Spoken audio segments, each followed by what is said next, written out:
दोस्तों, अच्छी hand writing होना कितनी बड़ी बात है ये आप इस बात से अंदाजा लगा सकते हैं कि अमेरिका के महान राष्ट्रपति अब्राहम लिंकन ने अपने जीवनी में लिखा है कि मुझे जीवन भर अच्छी हैंड राइटिंग ना लिखने का अफसोस होगा।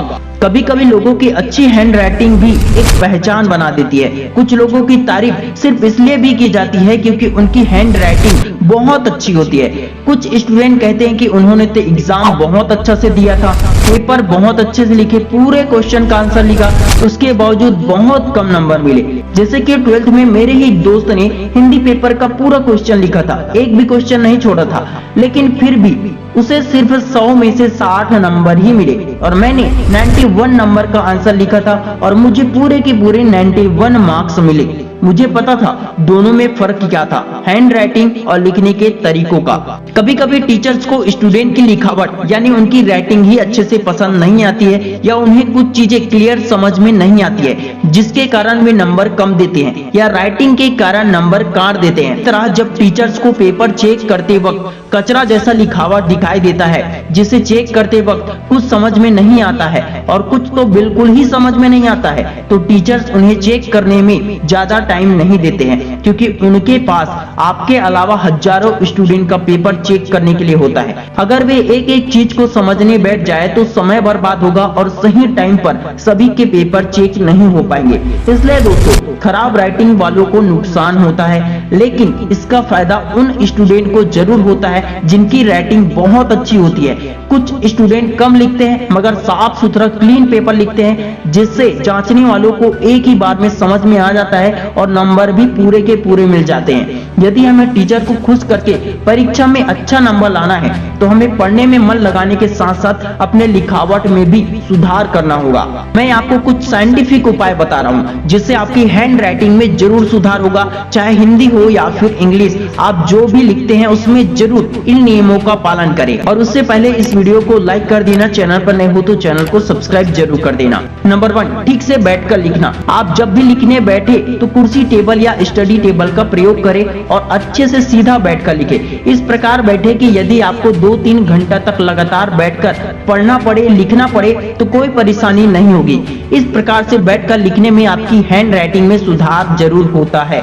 नंबर 2, पेन पर जोर देकर ना लिखे। कई विद्यार्थी इस प्रकार लिखते हैं, इस प्रकार पेन को पकड़ते हैं कि पीछे के 3-4 पेज पर भी उसका निशान बन जाता है। इस प्रकार लिखने से आप बहुत जल्दी थक जाओगे और आपका हैंड राइटिंग भी अच्छा नहीं बनेगा। इसलिए लिखते समय ना पेन को जोर से पकड़े और ना ही पेन को जोर से दबाए।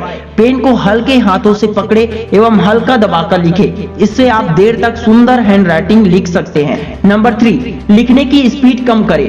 यदि आपको हैंड राइटिंग में सुधार करनी है तो आप अपने लिखने की स्पीड को थोड़ा कम करें। अभी आप जितनी देर में 3 पेज लिखते हैं उतनी देर में 2 पेज लिखें। इससे आपकी हैंड राइटिंग में सुधार जरूर होगा। जब आपकी हैंड राइटिंग में सुधार हो जाएगी तब आप अपने लिखने की स्पीड को धीरे धीरे बढ़ाएं, एक ही बार में ना बढ़ाएं, वरना फिर से कचरा जैसा हैंड राइटिंग हो जाएगा।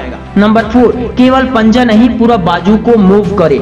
कई विद्यार्थी ऐसे लिखते हैं जैसे उसका केवल पंजा मूव हो रहा है, पिछला भाग बिल्कुल स्थिर बना रहता है, जिससे उसे 1-2 पेज लिखने में ही हाथों में दर्द होने लगता है क्योंकि ब्लड सर्कुलेशन पूरे हाथों में ठीक से नहीं हो पाता है। इसलिए आप लिखते वक्त पूरे बाजू को मूव करें। इससे आप हैंड राइटिंग सुधार कर सकते हैं और आपके हाथों में दर्द भी नहीं होगा।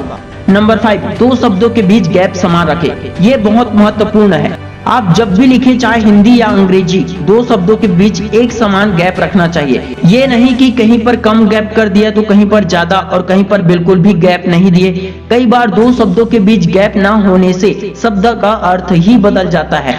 इसलिए आप अपने अंतिम उंगली की मोटाई सबसे छोटी उंगली की मोटाई के बराबर 2 शब्दों के बीच गैप रखें। हैंड राइटिंग अच्छा दिखाई देगा।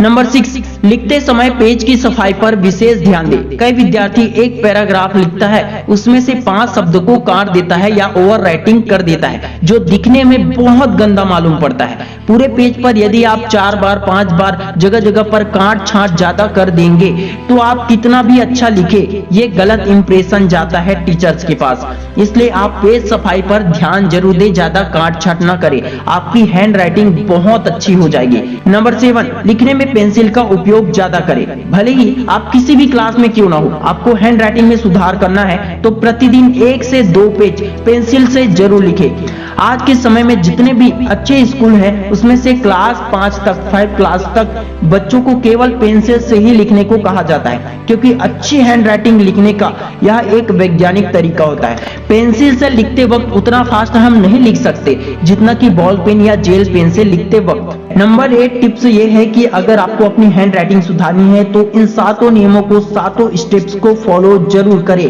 तभी आपकी हैंड राइटिंग बहुत अच्छी होगी, सुंदर आकर्षक होगा और आपके नंबर काटे नहीं जाएंगे बल्कि ज्यादा से ज्यादा नंबर मिलेंगे।